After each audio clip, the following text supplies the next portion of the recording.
안녕하세요. 오토교 김정민입니다. 처음에 벤츠 EQS 출시됐을 때 저희가 이거 구입하지 마십시오. 이거 벤츠를 대표할 만한 플래그십 모델의 전기차다운 기술적인 포인트가 없습니다. 이렇게 말씀드렸어요. 디자인이 이상합니다가 아니라 디자인 저희 사실 관심 없습니다. 디자인이 뭐 캠포드 방식이 아니라 흔히 말하는 뭐 봉고차라 그래도 기술적으로만 업계를 끌고 갈 수 있다 그러면 저희는 좋게 평가합니다. 벤츠 EQS가 디자인 때문에 호평을 받아서 시장에서 물러나는 게 아니라 기술적으로 이렇다 할 만한 혁신적인 포인트가 없어요.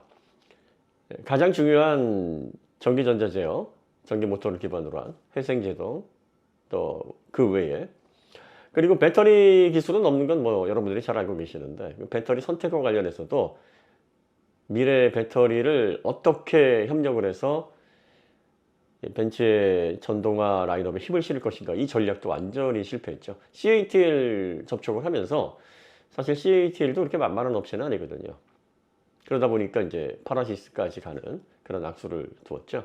저희가 뭐 파라시스 배터리가 처음에 선택된 거는 저희도 몰랐습니다만 어쨌든 이 배터리 관련해 가지고 CATL과 전략적인 그런 행보를 하는 벤츠를 참 우려스럽게 봤습니다.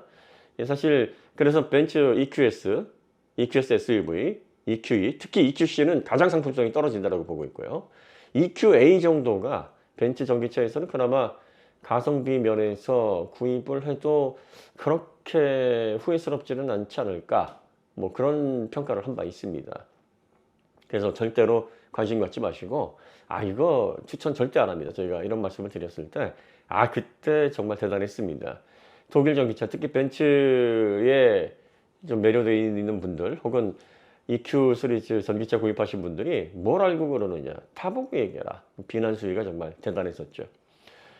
벌써 이런 평가를 한 지가 거의 3년 다 돼갑니다. 그리고 중간중간에 계속 EQ 시리즈는 아닙니다. EQ 시리즈는 이 전기차 시대에 기술적으로 이건 뭐 추천을 절대 드릴 만한 전기차가 아닙니다. 이런 말씀을 드렸는데 한 6개월 전에 벤츠에서 우리 전동화 다시 짤 거야. 2030년까지 좀 숨고르게 할 거야. 이렇게 얘기를 했죠. 5년 늦추겠다. 그리고 내연차와 전동화를 같이 갈 거다. 이렇게 말을 했어요. 그때 저희가 벤츠가 EQ 시리즈 실패 인정을 하고 이제 폐기한 모양입니다. 폐기합니다 이런 얘기는 하지 않았는데 그 수순이에요. 딱 보면 이 서브 브랜드라고 해도 지금 미래 전동화 전략에서 각 잡고 나온 브랜드거든요.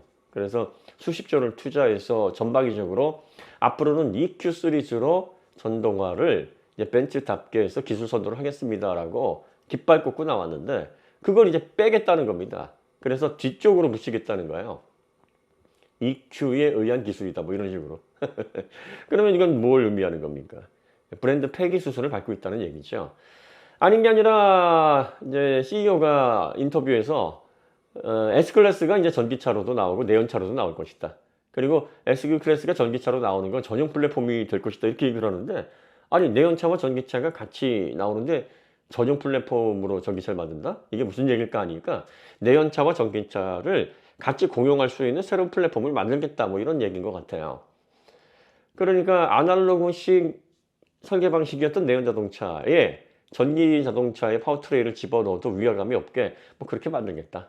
뭐 이런 전략이 한 번도 성공을 한 적은 전 본 적이 없습니다만 아날로그에서 디지털로 전환됐을 때 기존의 플랫폼과 새로운 기술 기반의 디지털 플랫폼 이걸 같이 만족시킬 수 있는 통합 플랫폼이 과연 자동차에서 나올 수 있을까? 뭐 그런 생각이 좀 드는데 어쨌든 그런 전략입니다. 그러다 보니까 이제 EQS는 당연히 단종된다는 얘기예요. 그 점을 시사하는 거 아닙니까? S클래스로 전동화까지 이루겠다. 그러니까 새롭게 전략이 변경된 겁니다. 그러면 기존의 S클래스에 해당하는 전기차인 EQS는 시장에서 사라진다. 1세대 만에 단종된다는 거죠. 그러면 EQS가 단종되면 EQE는 뭐 당연히 단종 수순을 밟아야 됩니다. 왜? S, E, C 뭐 이런 식으로 내려가니까 EQC도 C클래스를 기반으로 EQE도 E클래스를 기반으로 그럼 당연히 EQS를 기반으로 한 SUV, EQE를 기반으로 한 SUV도 다 이제 없어지게 되는 겁니다. 한 세대 만에.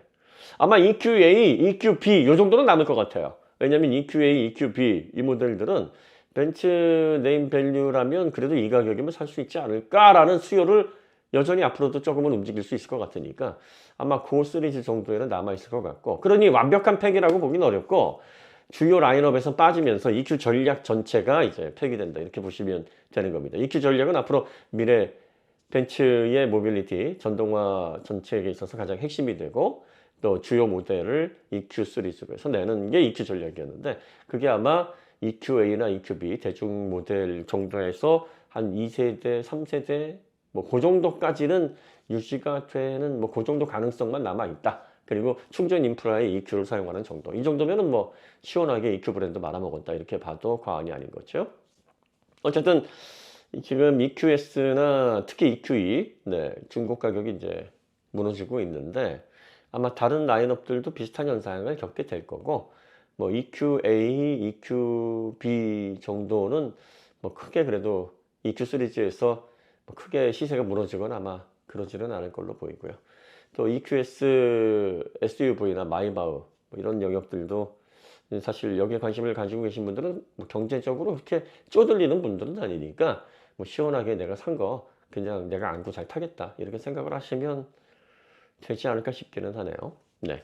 그 다음에 저희가 이제 폭스바겐 관련해서 폭스바겐이 위기다, 폭스바겐도 무너져 가고 있고, 폭스바겐도 앞으로 전동화 시대에 아마 경쟁력을 크게 잃고 휘청이지 않을까, 뭐 그런 말씀을 드렸었는데, 독일을 대표하는 기업 폭스바겐이 1937년 창사 이래 처음으로 본거지인 독일에서 공장을 폐쇄하기로 했습니다. 6개 완성차 공장 가운데 최소한 한 곳, 그리고 부품 공장 한 곳이 검토되는 것으로 알려졌습니다. 독일 내 공장 최초 폐쇄를 고려하고 있는 그런 중이다라는 기사가 나오고 있습니다. 볼프스부르크 공장이 이제 폐쇄가 될 걸로 보입니다. 독일 내에 6개 공장이 있는데 폭스바겐 설립 이래 87년 만에 최초로 공장 폐쇄가, 만약에 폐쇄가 확정이 된다 그러면, 네, 자동차 공장 하나, 부품 공장 하나가 이제 폐쇄가 되는데, 이렇게 폐쇄를 하는 이유는 몇 가지가 있습니다. 첫 번째는 이제 중국에서 점유율을 너무 빠르게 잃고 있다는 건데, 1984년에 중국 진출한 이후에 한 번도 1위 점유율을 뺏긴 적이 없었어요. 그러다가 작년서부터 점유율이 급감하기 시작을 해서 드디어 BYD에게 이제 1위 자리를 뺏겼고, BYD가 뭐 점유율을 크게 가져가고 양분을 하는 그런 분위기라면 위기론이 좀 덜할 텐데, 중국 점유율이 10%도 유지하기가 어려운 상황입니다.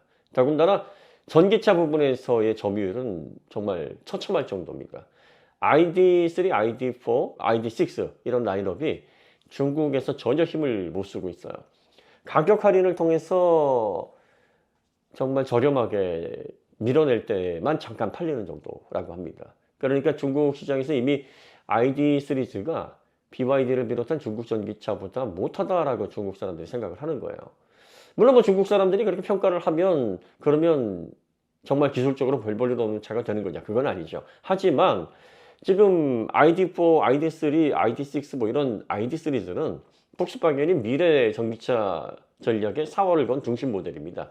그런데 지금 이 모델이 중국 시장을 겨냥을 해서 중국에 공장 설립해서 협력사와 함께 중국 현재 생산을 하고 있는 전략적인 모델이고, 중국은 폭스바겐의 텃밭이자 거의 중국에서는 국산차로 대접을 받고 있어요.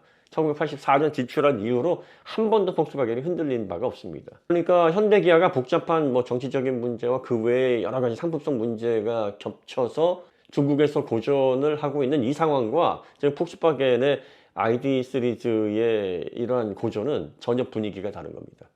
그러니까 중국 시장을 겨냥을 해서 ID 시리즈를 많이 생산을 하고 그리고 또 많이 판매할 전략을 세웠거든요. 그런데 중국 시장이 막히고 또 미국 시장의 성과도 생각보다 좋지 않고, 우리나라 시장에서 ID 시리즈의 인식이 그나마 좀 괜찮았는데 우리나라는 뭐 시장 자체가 작으니까 뭐 전체 점유율에 영향을 줄 만한 그런 기대를 할 수는 없겠죠.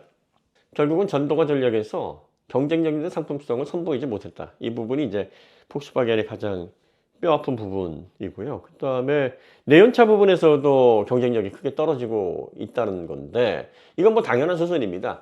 이 전기차에서 경쟁력을 확보하지 못하는 그런 기업들이 왜 내연차에서도 경쟁력에 있어서 이렇다 할 성과를 보여주지 못하느냐. 결국은 전기차가 미래 시장만 좌지우지하는 차세대 모빌리티의 새로운 형태의 전기차, 그런 자동차의 형식이다라고만 한정져서 볼 게 아니라, 자, 미래 시장을 짊어지고 나가게 되면 그 안에 담겨져 있는 기술적인 포인트가 전반적인 자동차의 품질을 높이는데 핵심적인 역할을 하는 중심축이다, 이렇게 보시면 됩니다.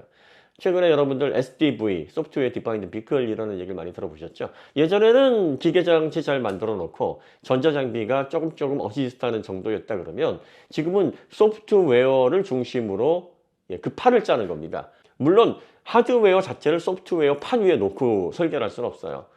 하지만 처음에 자동차를 설계할 때 기계장치의 완성도를 끌어올리고 이 각 부분을 어떻게 소프트웨어로 조율할 것인가 라고 지금까지 해왔던 설계가 하드웨어와 소프트웨어가 동시에 설계가 돼서 어떤 식으로 소프트웨어로 각 부분의 성능, 잠재력을 극대화시킬 것이고, 그리고 전기차의 그 즉각적인 토크를 활용해서 물리적으로 할 수 있는 그런 스테빌리티 컨트롤을 비롯한 그 외의 제어들을 내연차와는 비교가 될 수 없을 정도로 섬세하게, 그리고 또 각 상황에 맞게 어떻게 그 조율점을 이끌어낼 것인가, 이 부분에 역점을 두고 있는 겁니다. 그러니까 아날로그 음원에서 디지털 음원으로 변경됐을 때 그 각각의 소리의 주파수, 음의 파동, 뭐 이런 것들을 다 세밀하게 조절을 해서 아날로그에서는 경험할 수 없었던 그런 풍부한 음량을 통해서 오디오의 신세계가 열렸듯이 자동차도 이제 그렇게 되고 있는데, 전기차에서 확실하게 상품적인 그런 가치를 실현하고 그 기술을 통해서 혁신적으로 업계를 선도해 나가는 그런 브랜드 같은 경우에는 전기차에만 이게 적용되는 게 아니거든요. 여전히 전기 모터가 들어가고 배터리 용량은 좀 작지만 하이브리드에도 전동화 부품이 들어가잖아요. 파워트레인 일부가. 그러니까 하이브리드에서도 빛을 발하고, 내연차는 내연 엔진을 기반으로 하고 있지만 역시 하드웨어를 소프트웨어가 어시스트하는 정도가 아니라 멱살 잡고 끌고 갈 수 있는 이 SDV에서 하드웨어의 포텐셜이 기존의 설계 방식과는 비교할 수 없을 정도로 확실하게 이게 끌어올려지는 그런 결과물이 내연차에서도 나오는 거예요. 그리고 또 엔진 변속기와 같은 파워트레인뿐만이 아니라 이 서스펜션, 비클 다이나믹스에서도 소프트웨어가 차지하는 비중이 비약적으로 늘어나고 있고, 그 범위가 커지고 있고, MVH, 특히 이 MVH만큼 소프트웨어가 크게 작용하는 부분이 없습니다. 이런 부분에 대한 만족도도 크게 올라가서 이런 모든 부분들이 다 조율이 돼서 조금씩 격차를 내고 있어서 그 전체의 결과물의 차이를 느껴보니까 왜 예전에 잘하던 독일차, 왜 예전에 잘하던 폭스바겐 차가 새로운 모델이 나왔는데 이 정도밖에 생각했던 것보다, 이런 평가를 받게 되는 거예요. 그러니까 내연차에서도 독일차가 예전의 독일차가 아닌 것 같은데 새롭게 나오는 브랜드들의 차들을 보니까 가격도 더 저렴하면서 성능적인 그런 부분에 있어서 좀 더 앞서 있고, 또 타보니까 야, 이거 장난 아닌데 라는 그런 인식들이 퍼지기 시작을 하게 되는 거죠. 그러니까 전기차가 단순히 전기차의 경쟁력만 좌우하는 게 아니라 이게 앞으로 자동차 시장을 끌고 나가야 되는데, 끌고 나가려면 뭘로 끌고 나가야 돼요? 자동차는 기술로 끌고 나가야죠. 그 기술이 파워트레인 기술이든 또 승차감을 만들어주는 그런 부분에 역점을 둔 기술이든, 또 주행을 잘하게 하는 그런 비클 다이나믹스에 해당하는 기술이든, 뭐 그 외 인포테인먼트를 비롯한 엔터테인먼트, 차에서 다양한 그런 거주를 할 때 즐길 수 있는 그런 포인트들을 끌고 나가는 기술이든, 아니면 V12과 같이 뭐 미래의 전기차를 기반으로 한 새로운 전력 그리드를 구성하는 기술이든, 이런 것들을 만들어주는 게 기술이거든요. 그러니까 이런 것들로 이전에 내연차에서 경험해보지 못했던 기술들이 대거 전기차에 들어가고, 그리고 그 전기차에 구현됐던 기술들이 내연차와 비교할 수 없는 그런 만족도를 선사를 하는데, 그 기술의 상당 부분을 내연차에 투입을 해서 조금씩 각 부분을 이퀄라이징을 해서 끌어올리게 되면 내연차의 경쟁력도 같이 동반 상승을 할 수밖에 없게 되는 거고, 그 기술적인 포인트가 확실하게 갖춰져 있지 않는 독일 브랜드 같은 경우에는 어떻게 해야 됩니까? 전기차 경쟁에서 상품성 끌어올리기도 바빠 죽겠는데, 그걸 내연차에 이제 완성됐으니까 내연차에도 한번 적용해볼까 하고 여유롭게 내연차 만지고서 그 상품성을 끌어올릴 여유가 있겠어요? 그러니까 독일 전기차 진영은 지금 독일 전기차의 품질과 기술적인 포인트를 따라가는데 매몰되어 있는 데다가 내연차는 이미 우리 내연차는 뭐 따라갈 업체가 없는데라는 자신감을 가지고 있어서 얘는 뭐 그냥 내버려둬도 알아서 잘할 거고 했는데 어떻습니까? 한 몇 년 전기차에 신경 쓰느라고 정신 못 차리고 다시 뒤돌아보니까 다른 진영의 내연차들이 생각보다 엄청난 속도로 발전을 해온 뿐만 아니라 전기차의 SDV를 기본으로 해서 이제 독일 내연차가 세계 최고다, 따라할 수 없다, 이렇게 얘기할 만한 상황이 이제는 아닌 게 돼버렸어요. 그러니까 내연차 부분에서의 그 현격한 격차로 인해서 가격적인 이점을 어느 정도 확보를 하면서 영업이익을 냈는데, 지금 거의 다 따라오거나 일부분에 있어서는 내연차마저도 앞서는 그런 브랜드들이, 전기차를 잘하는 그런 기업의 브랜드들이 선보여지고 있는 이 상황에서 독일 프리미엄을 유지하는 것 자체에 부담이 생기게 되는 거고, 위기감이, 이제 그 공포감이 독일 전체의 자동차 산업을 뒤덮게 되는 거죠. 결과적으로 지금 독일 내부에서도 난립니다.